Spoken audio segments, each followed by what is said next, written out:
So yeah, my name's Chris, Chris Woodfield from the Low Carbon Devon project. So you might be thinking, what am I doing here? I'm going to talk to you about a project I'm involved in called Low Carbon Devon, but also something called Future Plymouth 2030, and try and set some groundwork for a potential vision. But first of all, isn't it an amazing, beautiful time of year at the moment? I don't know who's feeling that amazing, epic autumn awesomeness at the moment, but it's such an amazing time to be alive, and I love autumn and that fresh vibrancy. And thanks for the invitation. And just to give you a little bit of background of who I am, you know, my name's Chris. I'm a project officer, knowledge exchange officer at the Low Carbon Devon project, but I'm also a human being and I'm an activist. And I think that's really important to mention, because for me, there's a quote from the author of The Color Purple, the book, Alice Walker, who said, "Activism is the rent I pay for living on the planet." And that really chimes with me, because I think we all need to be activists in what we do, in our roles, in our work, in our life. And for me, that's really important, bringing that into my work. You know, I'm also a facilitator, a doer, a thinker. I love being in the sea. I live by the sea. I think the best stuff happens on the edge, and we need to find our edge places in order to make change happen. I'm a nature connection facilitator as well, and I'm a systems change practitioner, and I quite like just not looking at the tree, but looking at the forest as a whole, and how can we bring that holistic thinking into solving the challenges that we've been talking about. So not just looking at one thing in a silo, but looking back and thinking holistically. And I think we need to do more of that in our work. And love just playing in the waves as well, but maybe not quite that big. But I also studied in Wales, a place called the Centre for Alternative Technology, on a master's program called Sustainability and Adaptation, focused on the built environment. And for me, that was exploring sustainable construction, eco-building materials, design. But I actually explored behavior change. So how can we shift our behaviors individually, but also societally and structurally, into making that positive change happen for people and planet?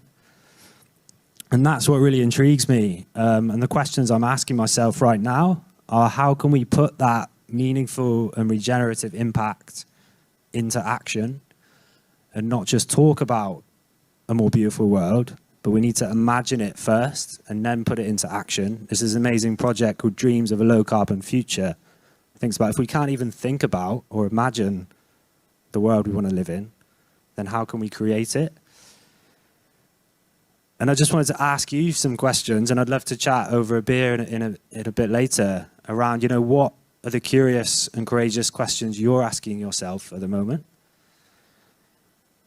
And secondly, you know, if you could change one thing, just one thing about the construction industry, about the built environment, about what you're doing to make it better, what would it be and why?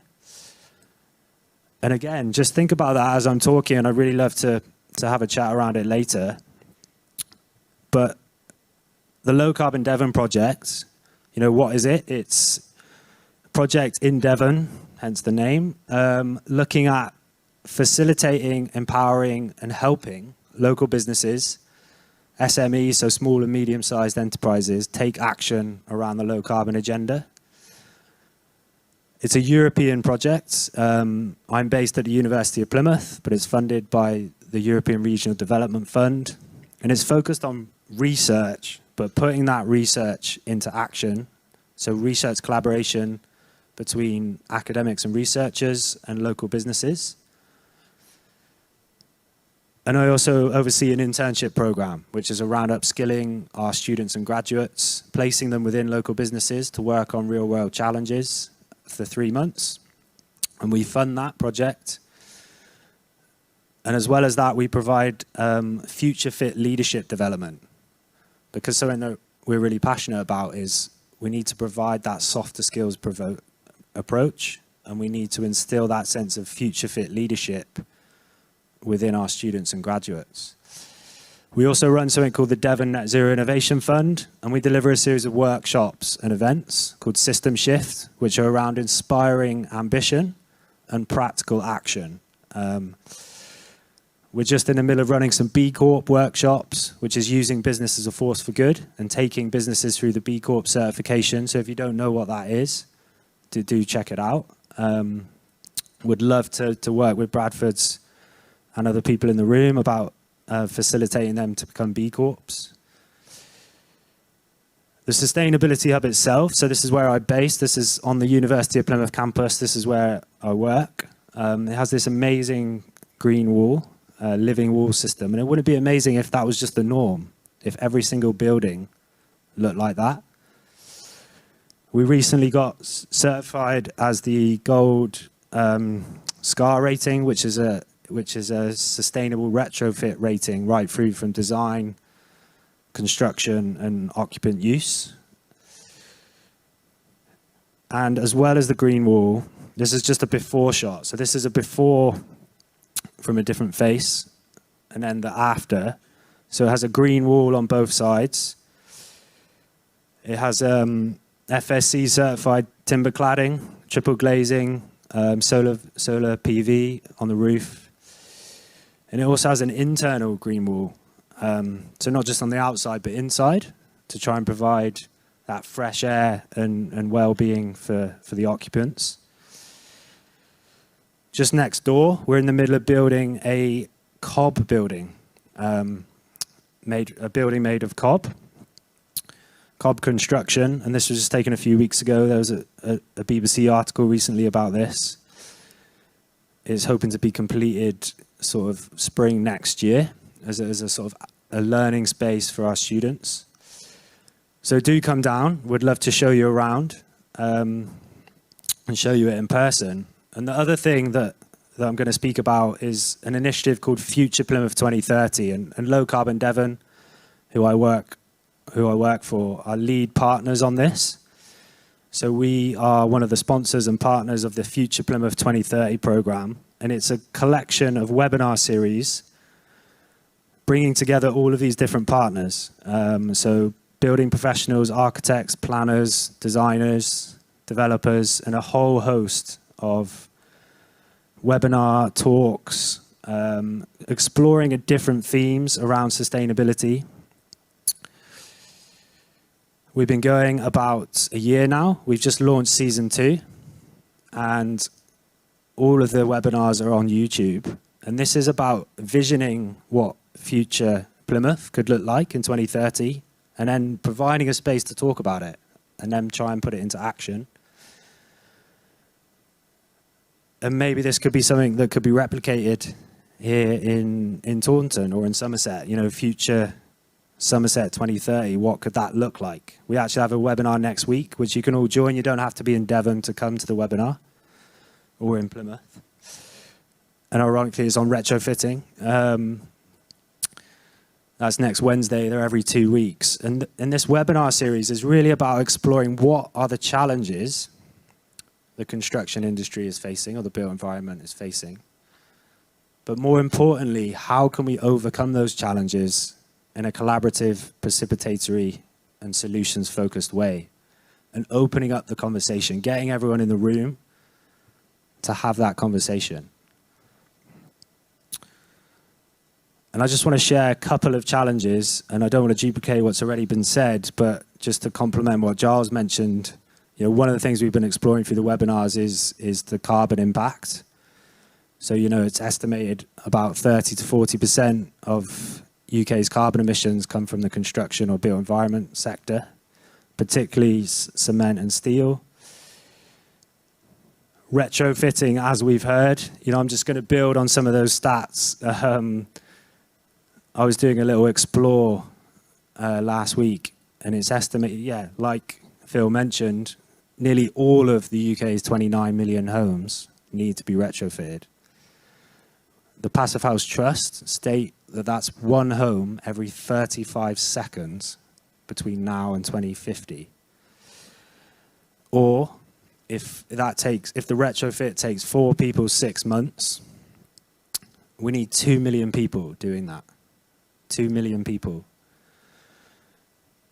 What a challenge, but also what an opportunity. What an opportunity to grow our workforce, to upskill our employees, to grow and to learn together. What an incredible opportunity that we won't be presented with again. And that's the type of thinking we're trying to do through Low Carbon Devon and Future Plymouth, to view these problems as opportunities. But for me, the biggest challenge or opportunity is this, and I saw some of these on my train journey up today. It's a deer, and deers have amazing ears. There's a thing in nature connection facilitation, we call it deer ears, because they have an amazing ability to listen, because if they don't, they'll die. You know, they need to listen to look out for prey and predators. And for me, the climate crisis is an extension of our inability to listen to each other. And Low Carbon Devon and Future Plymouth are providing that space to listen. You know, I think, I asked people in the room, when was the last time you actually truly listened to another human being? Not just listen to what they were saying, but listen from a place of understanding, or listen from a place of relationship building, from connection or compassion. When was the last, developers or planners or staff in the room or leaders in the room, when was the last time you really listened to your clients or your customers? Really listened to what they want to see. So for me, I think the biggest challenge is bringing in how can we listen better and provide that space and do that in a meaningful way. So I encourage you to go out and go for a walk. Take your team with you and create the space and ask your team, how would they describe the world you want to live in 2050 or even 2100? And think about how you can make that happen. And have a conversation about it and ask them, what is the future that they want to live in? Even the most progressive companies that we've heard from Rockwell doing some amazing stuff probably won't have a 100-year sustainability plan, even though people in the room who have children or their children's children or Giles' children will be alive then. Most of the people in the room will be alive after 2050, or our children will, but we don't have a sustainability plan for that, most companies. And just to bring it to a close, I think for me, we need to adopt something called cathedral thinking. And it's called cathedral thinking, or thinking for the long term, because people that built cathedrals very rarely saw the completion of them. So there's this notion of how do we think and plan and then act for the long term, knowing that we probably won't see that future. And how can we bring that into our designs, our planning, our buildings, our work? So I encourage you to think about thinking for the long term and imagining the future that you want to live in, and then going out and creating it. And really thinking about what is your next step. And I'd love to explore this with people in the room. And don't let it be this. This is a real image of people playing golf. I don't particularly like golf, but I haven't got anything against people that play golf. But it's a real image of people playing golf and the huge wildfire happening in the background. But do this. Learn how to be agile, to be flexible, adaptable, to work and collaborate with each other, so how we can move in the right direction. This is a Starling commemoration, and it's incredible at this time of year if you're lucky enough to see that. So I just want to finish by showing this image. This is the first ever image of the Earth from space in 1968, I believe. I wasn't around then. Apollo 8, and the astronaut that was involved in this journey, Jim Lovell, he said, "The vast loneliness is awe-inspiring. It makes you realize what you just have back there on Earth." And this is called the overview effect. And it's a profound shift in awareness that astronauts have after coming back from space. And for me, the challenge is, through all of our work, is that how do we bring that profound shift of awareness and awe and wonder into our work on a daily basis? And how can we rise to the real world challenges we face, whether it's climate change, the Sustainable Development Goals, or what we're working on? So 3 key takeaways from me is the time is now. What an amazing time we live in. And it's really exciting. You know, it's daunting, yes, but it's really, for me, it's really empowering, and hopefully that's come across. The simple ABC, just be agile, be bold, and be curious. And lastly, sustainability isn't good enough. You know, and I'd say I'm a sustainability professional, but I think we need to move beyond sustainability. Like, doing good isn't good enough. I think we need to be transformational and regenerative. We don't just need to be a sustainable business, but how can we be regenerative businesses? So my final question to you is really just to think about, how can you be transformational and regenerative, or what is the impact you want to have in the world, and how can you make that happen today? Because tomorrow will always be tomorrow. That's the beauty of it. So thank you for listening. I've just given you a flavor of what we do, very light touch, but I really wanted to showcase that this is an incredible opportunity and there are amazing things happening. We just need to combine together and collaborate to make that change happen. So really keen to chat further, and thank you for listening, and hopefully grab a few of you for a drink and a chat in a bit. Thank you.